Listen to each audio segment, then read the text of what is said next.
اگر اپنے نبی سے پیار نہ کریں تو کس سے پیار کریں؟ کون وفادار ہے؟ قیامت کا منظر ہوگا، میں اپنی بیگم سے کہوں گا میں تمہیں نہیں پہچانتا، میرے رب کی قسم، یوم یفر المرء من اخیہ وامہ وابیہ وصاحبتہ وبنیہ یود المجرم لو یفتدی یومئذ من یومئذ بنیہ وصاحبتہ واخیہ وفصیلتہ التی تؤویہ ومن فی الارض جمیعا کلا، قیامت کے دن میں کہوں گا صفیہ میں تمہیں نہیں پہچانتا، یہ کہے گی مولانا صاحب میں آپ کو نہیں پہچانتی، یہ یوسف میرا بیٹا بیٹھا ہے، میں کہوں گا کون ہو، کہاں سے آئے ہو؟ یہ کہے گا ابا آپ کون ہو، کہاں سے آئے ہو؟ بھائی بھائی کو نہیں پہچانے گا۔ ماں اور اولاد کا کتنا گہرا رشتہ ہوتا ہے، ماں کہے گی میں نے تمہیں جنا ہی نہیں ہے، اور جب جہنم میں ایک چیخ مارے گی تو سارے انسان اور فرشتے اور انبیاء ایسے گریں گے اور سب نفسی نفسی، آدم علیہ السلام نفسی نفسی، نوح علیہ السلام نفسی نفسی، ابراہیم علیہ السلام نفسی نفسی، اسماعیل، اسحاق، یعقوب، یوسف، یونس، عیسیٰ، موسیٰ، یوشع، لوط، شعیب، صالح، ہود، سارے انبیاء نفسی نفسی نفسی نفسی، میری جان بچا میری جان بچا۔ ایک طرف سے ایک آواز آئے گی، ایک آواز آئے گی، امتی امتی، واہ یا رسول اللہ ہم آپ پہ قربان جائیں۔ جس دن ماں نہیں پوچھ رہی، نبی نہیں پوچھ رہے، بیٹا نہیں پوچھ رہا، بھائی نہیں پوچھ رہا، یا رب امتی امتی، یا رب امتی امتی، یا اللہ میری امت، یا اللہ میری امت، یا اللہ میری امت، تو نظریں طواف کریں گی، یہ آواز کہاں سے آ رہی ہے؟ یہ کون بول رہا ہے؟ سب سے الگ کون ہے جو امتی امتی کہہ رہا ہے؟ جب نظریں آواز کی طرف چلتے چلتے چلتے چلتے پہنچیں گی تو وہاں میرے آپ کے جھولی پھیلا کے کھڑے، یا میری امت کو، یا اللہ میری امت کو۔ کون سی امت جو ساری زندگی شرابیں بیچتے رہے، جوئے کھیلتے رہے، زنا کرتے رہے، سود کھاتے رہے، جھوٹ بولتے رہے، چوریاں کرتے رہے، ڈاکے مارتے رہے؟ میرا نبی کہہ رہا ہے میری امت کو بچا لے، میری امت کو بچا لے۔ اس سے پیار نہ کرے تو اور کس سے کرے؟ موت پہ رشتے ٹوٹ جاتے، میرے نبی نے اس دن بھی اپنے رشتے کو نہیں توڑا۔ ابراہیم جیسی شخصیت کہیں گے سنو اے اللہ تیری میری دوستی کا واسطہ مجھے بچا لے، تیری میری دوستی کا واسطہ مجھے بچا لے۔ عیسیٰ علیہ السلام کہیں گے یا اللہ میں اپنی ماں مریم کا بھی سوال نہیں کرتا، میری جان بچا لے، مریم جانے تو جانے میری عیسیٰ۔ 5 بڑے رسول ہیں، نوح، ابراہیم،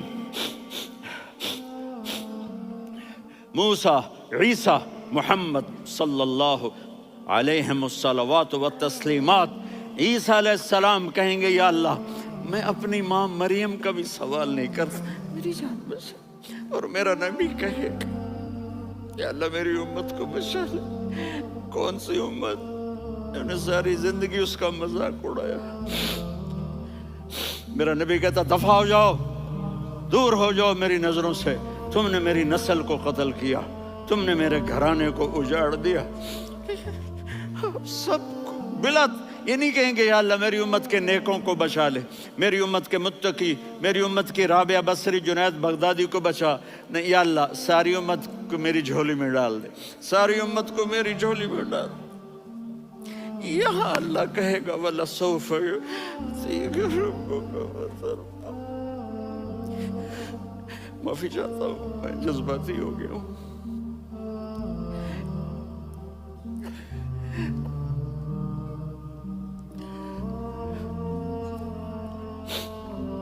میرے بھائی بہنوں، میرے بچوں، تھوڑی سی زندگی ملی ہے، تھوڑی سی زندگی ملی ہے، اپنے حبیب کی زندگی کو اپنا لو۔ میں تھوڑے تھوڑے اشارے کر کے بتا دیتا ہوں۔ جب آپ بیٹے ہیں تو آپ کہہ رہے ہیں کاش میرے ماں باپ زندہ ہوتے، میں ان کی خدمت کرتا۔ پھر فرمایا اور نہیں تو میری ماں تو ہوتی، چونکہ ماں کو دیکھا ہے نا، باپ کو دیکھا نہیں ہے، تو فرمایا کاش میری ماں زندہ ہوتی اور میں عشاء کی نماز کے لیے مصلی پہ کھڑے ہو کے الحمدللہ رب العالمین پڑھ رہا ہوتا، اور ادھر سے میری ماں مجھے بلاتی محمد، تو میں نماز توڑ کے کہتا جی اماں جان میں آ رہا ہوں، نماز پھر پڑھا دوں گا۔ اپنے والدین کی عزت کرو۔ یہاں کا بڑھاپا بڑا خوفناک ہے کہ اولادیں چھوڑ جاتی ہیں اور ماں باپ ٹوائلٹ جانے سے بھی عاجز ہوتے ہیں۔ اپنی ماں کی دعا لو، اپنے باپ کی دعا لو۔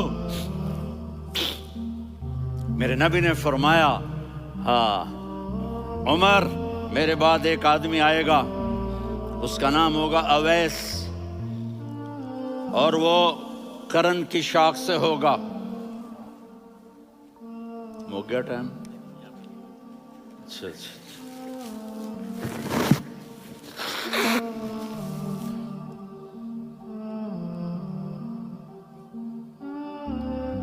اس سے دعا کرانا، علی آپ بھی، عمر آپ بھی، یا رسول اللہ کس لیے؟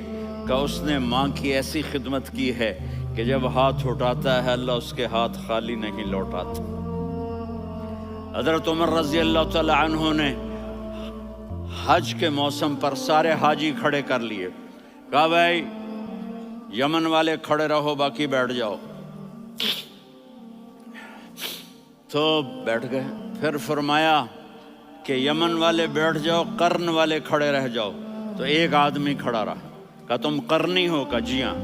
اویس کو جانتے ہو؟ جی میرے بھائی کا بیٹا ہے لیکن تھوڑا پاگل سا ہے، آپ کیوں پوچھ رہے ہیں؟ حضرت عمر نے فرمایا وہ نہیں، تو پاگل ہے۔ کدھر ہے؟ کہا جی اونٹ چرانے گیا ہے ادھر عرفات کی طرف۔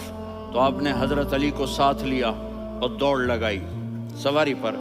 دیکھا تو اویس کرنی ایک کیکر کے نیچے نماز پڑھ رہے تھے اور اونٹ چر رہے تھے۔ تو جب انہوں نے دیکھا کہ دو آدمی آ کے بیٹھ گئے تو انہوں نے نماز شارٹ کٹ کر دی۔ تو حضرت عمر نے پوچھا کون ہو بھائی؟ کہا جی میں مزدور ہوں۔ کہا تیرا نام کیا ہے؟ کہا جی اللہ کا بندہ۔ کہا ارے بھائی تیری ماں نے تیرا نام کیا رکھا ہے؟ اس نے تو نہ حضرت عمر کو دیکھا تھا نہ علی کو۔ وہ کہنے لگا بھائی تم کون لوگ ہو میرا انٹرویو کرنے والے؟ یہ تو میں اپنی زبان میں کہہ رہا ہوں۔ تو حضرت علی بولے کہ بھائی یہ ہیں امیر المومنین عمر بن خطاب اور میں ہوں علی بن ابی طالب۔ تو وہ ایسے کانپنے لگے، میں معافی چاہتا ہوں، میں پہلی دفعہ آیا ہوں، میں نے آپ کو دیکھا نہیں، فرمائیے آپ۔ حضرت عمر نے کہا ہاتھ اٹھا ہمارے لیے دعا کر، تو وہ رونے لگی۔ آپ نبی کے صحابی، میں عاجز مسکین میں دعا کروں؟ میری اوقات ہے میں دعا کروں؟ کہاں، ہمیں ہمارے نبی نے فرمایا تھا اویس آئے تو دعا کروانی ہے۔ عمر اور علی جیسی ہستیوں کو دعا کے لیے کہا جا رہا ہے۔ پیچھے تہجد ہے؟ نہیں۔ جہاد ہے؟ نہیں۔ علم ہے؟ نہیں۔ نماز ہے؟ نہیں۔ روزہ ہے؟ نہیں۔ زکوٰۃ ہے؟ نہیں۔ خیرات ہے؟ نہیں۔ کیا ہے؟ ماں کی خدمت، ماں کی خدمت، ماں کی خدمت۔ میرے نبی نے فرمایا لوگ جنت میں چلیں گے، اویس چلے گا، جب گیٹ پر پہنچے گا تو اللہ کہیں گے اویس کو پیچھے ہٹا دو، باقی اندر چلے جاؤ۔ تو اویس کرنے ڈر جائیں گے کہ یا اللہ جنت کے دروازے پر مجھے پیچھے ہٹا دیا، تو اللہ کہیں گے پیچھے دیکھو، ویسے پیچھے مڑ کے دیکھیں گے تو لوگوں کا مجمع ہوگا جو جہنم میں جا رہے ہوں گے، ایمان والے، گنہگار مسلمان۔ تو میرا اللہ کہے گا اویس اپنی انگلی کو پھیرتا جا، جس پر تیری انگلی پڑے گی تیری تو فیل سب کو جنت میں ڈال دوں گا۔ یہ ماں ہے، صرف ڈالر ہی سب کچھ نہیں ہے، یہ ماں ہے۔ میرے نبی نے فرمایا تیرا باپ تیری جنت کا سب سے بڑا دروازہ ہے، اگر تو نے باپ کو ناراض کر کے موت پائی تو تیرے لیے جنت کا دروازہ کھل نہ سکے گا۔ یہ باپ کا مقام ہے۔ پھر آپ نے 11 شادیاں کی. کیوں کی؟ سنو حدیث، ما تزوجت وما زوجت الا بوحی من السماء نزل به جبریل. کہا میرے ساتھیوں سنو، اللہ کی قسم میں نے کوئی شادی اپنی مرضی سے نہیں کی. میرے اللہ نے فرمایا یہاں کرو، میں نے کی. میں نے اپنی بیٹی وہاں دی جہاں میرے اللہ نے فرمایا. تو اتنی شادیاں کیوں کی ہیں؟ ہمیں گھر کی زندگی سمجھانے کے لیے. میری بات غور سے سنو، دنیا کا سب سے بڑا رشتہ خاوند اور بیوی ہے.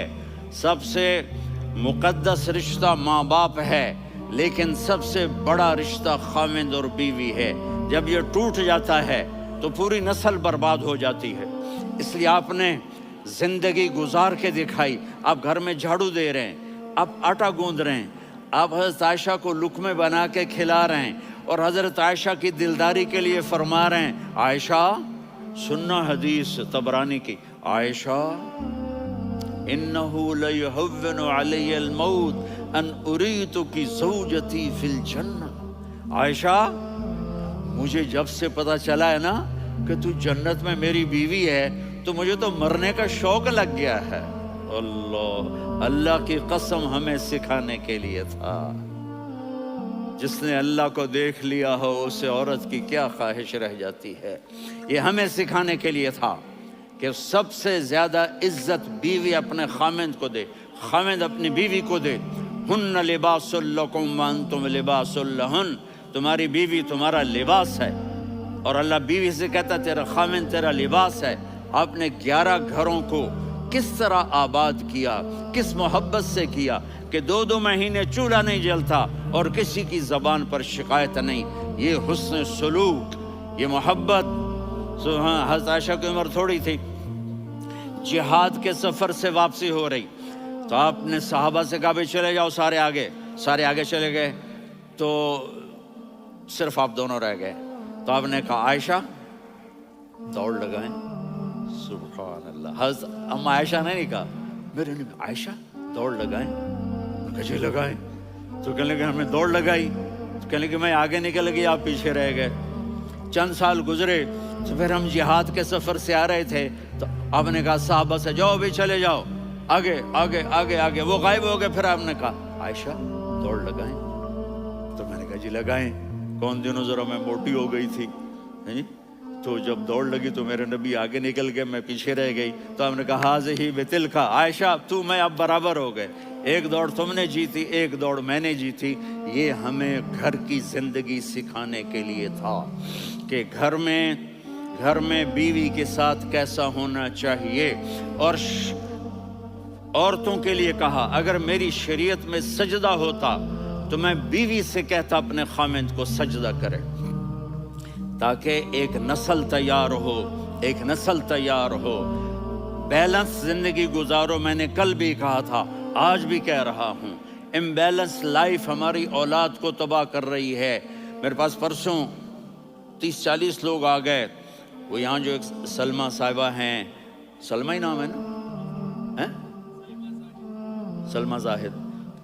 تو ایک نے کہا جی یہاں ہم اولاد کے بارے میں بڑے پریشان ہیں، کیا کریں، کوئی ہمیں اس کا سلوشن بتائیں. میں نے کہا بہت آسان ہے، ماں اپنے بچے کو ٹائم دے. نصیحت کی بات نہیں کر رہا ہوں، ٹائم دے. میں نے کل آپ کو شکل بنا کے دکھایا تھا کہ میرے نبی حسن حسین کو کمر پہ بٹھا کے کمرے میں چکر لگاتے ہیں. اتنے بڑے ہستی، اتنے بڑے نبی، اور بچوں کے لیے وقت نکال رہے ہیں اور ان کو لے کر گھوم رہے ہیں. پھر دونوں بھائیوں کو اتار دیتے اور ان کی بہن زینب کو بٹھاتے اور پھر کمرے میں چکر لگاتے. پھر فرماتے تمہارا اونٹ کیسا ہے. ایک دفعہ آپ سجدے میں گئے، فرض نماز، فرض، اور سجدہ لمبا، اتنا لمبا ہوا کہ صحابہ سمجھے اللہ کے نبی فوت ہو گئے. عبداللہ بن مسعود فرماتے ہیں میں پہلی صف میں تھا تو میں نے یوں کر کے دیکھا، بھئی چکر کی ہے، تو دیکھا دونوں بھائی حسن حسین میرے نبی کی کمر پہ چڑھے ہوئے تھے اور میرے نبی نے سجدے سے سر نہیں اٹھایا. یہ کام کرو تو بچے تم سے پیار کریں گے. تم کہتے ہو بچے ہم سے ڈرتے نہیں. میں نے کل بھی کہا تھا ڈائن نہ بنو، ماں بنو. تھانے دار نہ بنو، باپ بنو۔ تو انہوں نے ایسے ہاتھ آگے کیا کہ میں بچوں کو نیچے اتاروں۔ تو مجھے دیکھنا، آپ نے یہاں سے ایسے سجدہ ہوتا ہے نا، تو آپ نے ادھر یا ادھر سے دیکھا کہ ایک ہاتھ آگے آ رہا ہے میرے بچوں کو اتارنے کے لیے، تو آپ نے سجدے میں یوں کیا، یہ دیکھ رہے ہو، وہ پیچھے ہٹ گئے۔ جب تک وہ خود نہیں اترے میرے نبی نے سجدے سے سر نہیں اٹھایا۔ اور جب نماز سے فارغ ہوئے تو ایک دم دونوں کو اپنی گود میں لیا، کبھی ابی ہما و امی لا تؤذوہما، میری جان قربان ہو ان دونوں پر، یہ میرے جگر کے ٹکڑے ہیں، انہیں دکھ نہ پہنچانا۔ کیا آپ دیکھ رہے تھے؟ ایک زہر میں تڑپ تڑپ کے مارا جائے گا اور ایک کا سر کاٹ کے نیزے پہ چڑھایا جائے گا۔ آپ کو اولاد کی محبت، نبی جس دن آپ جا رہے تھے، پیر 12 ربیع الاول 11 ہجری 611 عیسوی 6 جون، آپ نے ساری بیویوں کو بلایا، اطمینان سے ملے، رخصت فرما دیا۔ پھر داماد علی کو بلایا، ان کا سر اپنی گود میں رکھے، ان کے کمر پہ ہاتھ پھیر نہ، فاطمہ کو بلایا، ان کے کان میں کہا بیٹی میں جا رہا ہوں۔ وہ رونے لگیں، کہا رو نہیں، تو بھی جلدی میرے پاس آ جائے گی۔ 6 مہینے بعد صرف 24 سال کی عمر میں حضرت فاطمہ کا انتقال ہوا۔ پھر آپ نے علی کو بلایا، دعا دی، کہا پھر حسن حسین کو بلاؤ۔ جو ہی آپ نے ان کو یوں لیا تو آپ کے ایسے پانی کی طرح آنسو بہنے لگے، اس طرح کہ آپ آگے دیکھ رہے تھے کہ ایک بچے کا سر کٹ کے نیزے پہ چڑھ رہا ہے اور ایک زہر میں تڑپ رہا ہے، لیکن آپ نے تقدیر، اللہ کی تقدیر پر راضی ہو گئے۔ اور جبریل، تھوڑی دیر کے بعد جبریل آئے، یا رسول اللہ موت کا فرشتہ باہر ہے، اندر آنا چاہتا ہے۔ جہاں موت بھی پوچھ کے آئے، اس ہستی سے پیار نہ کریں تو اور کس سے کریں؟ ملک الموت بھی اجازت لے کر اندر آئے اور آ کر کہا السلام علیکہ یا رسول اللہ۔ آپ نے کہا وعلیکم السلام۔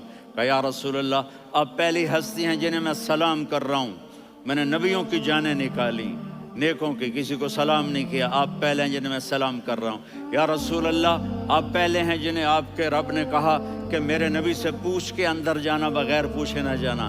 آپ پہلی ہستی ہیں، میرے رب نے کہا آنا چاہیں تو لے آنا، رہنا چاہیں تو چھوڑ کے آ جانا۔ آپ نے فرمایا اگر میں کہوں تو میری جان نکالو گے؟ کہا جی نکالوں گا۔ تو آپ نے جبریل کو دیکھا، آدمی یہاں سے سوال کرتا ہے کہ تو کیا کہتا ہے، جاؤں یا ٹھہروں؟ تو جبریل کہنے لگے یا رسول اللہ، اللہ آپ کی ملاقات کے شوق میں ہے۔ اوپر سارے سٹیج سج گئے ہیں آپ کے ویلکم کہنے کے لیے، آج 7 آسمان کے فرشتے اکٹھے۔ سنو اب میری آخری بات ہے۔ آپ نے کہا دیکھو حسن حسین کے لیے ہاتھ نہیں اٹھائے، دیکھ رہے تھے تڑپتا ہوا زہر میں اور کٹتا ہوا سر، ان کے لیے ہاتھ نہیں اٹھائے۔ آپ نے جبریل سے کہا جاؤ اللہ سے پوچھ کے آؤ میرے بعد میری امت کے ساتھ کیا کرے گا۔ یہ جو ہم بیٹھے ہوئے ہیں گناہوں کے داغ اپنے سینے پر لے کر، چہرے پر لے کر، کہا جاؤ پوچھ کے آؤ میری امت کے ساتھ کیا کرے۔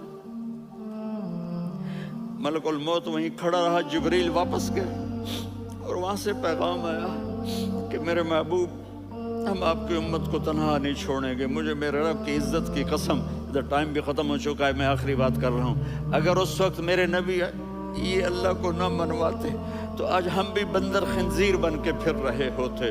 دعائیں دو اس کملی والے کو جو اپنا جگر کٹا گیا۔ ایک رات آپ بھوک سے لیٹے ہوئے ایسے، کبھی یوں ہوتے ہیں کبھی یوں ہوتے ہیں، کرو حضرت عائشہ کے گھر کی باری، کبھی ایسے ہوتے ہیں کبھی ایسے ہوتے ہیں، پھر ایک دم آپ آگے ہوئے اور وہ جو چارپائی کی لکڑی ہوتی اس پر اپنے پیٹ کو یوں رکھا اور ایسے جھک گئے، یوں جھک گئے۔ حضرت عائشہ بے قرار ہو کے کھڑی ہو بیٹھ گئے، یا رسول اللہ یہ آپ کیا کر رہے ہیں، یہ کیا کر رہے ہیں؟ کیا کر رہے تھے؟ معدے کو کٹھا کر رہے تھے، بھوک کی شدت۔ فرمایا عائشہ بھوک بڑی لگی، عائشہ بھوک بڑی لگی۔ جس کے لیے کائنات بنائی. عائشہ بھوک بڑی لگی تو حضرت عائشہ رونے لگی. یا رسول اللہ، آپ یوں ہاتھ اٹھائیں گے اور آپ کے لیے سب کچھ آ جائے گا، آپ مانگتے کیوں؟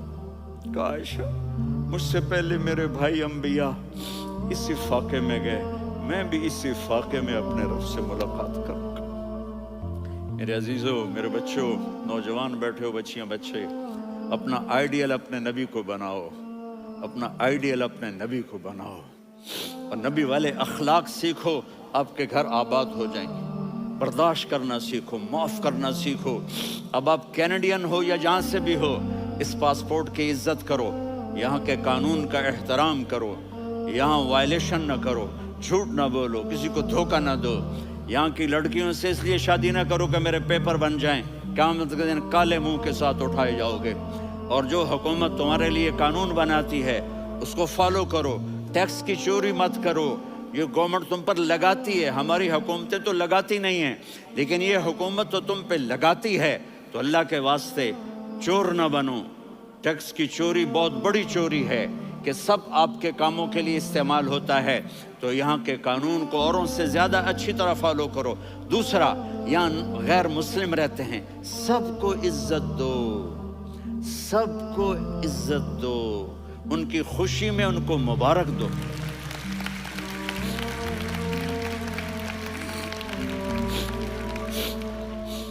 وہ ان پہ غم آئے تو جا کے ان کے دکھ درد کو بانٹو. وہ بیمار ہو جائیں تو ہاسپٹل پوچھنے جاؤ، وہ مر جائیں تو گھر والوں سے جا کر افسوس کرو. تب جا کر وہ اسلام کے لیے سوچیں گے کہ یہ کون ہے محبت کرنے والے، ہمدردی کرنے والے. ہم اپنے ہی کنویں میں گھوم رہے ہیں مینڈک کی طرح. کس طرح بات آگے جائے گی جب تک وہ ہمارے اخلاق نہیں دیکھیں گے، ہماری محبت نہیں دیکھیں گے، ہماری خدمت نہیں دیکھیں گے. کتنے یہاں اولڈ ہومز بنے ہوئے ہیں، چکر لگایا کرو، جا کے صرف ایک سمائل دے دو تو اس بوڑھے کا سارا دن اچھا گزر جائے گا. کتنے کرنے کے کام ہیں. اگر آپ کے پاس کینیڈین پاسپورٹ ہے تو اب پاکستان میں جائیدادیں نہ بناؤ، یہاں اپنا سب کچھ خرچ کرو. وہاں کاروبار نہ کرو، یہاں کاروبار کرو. ادھر زکوٰۃ نہ دو، ادھر زکوٰۃ دو. یہاں بھی بہت زکوٰۃ کے مستحق لوگ آپ کو ملیں گے، یہاں خرچ کرو.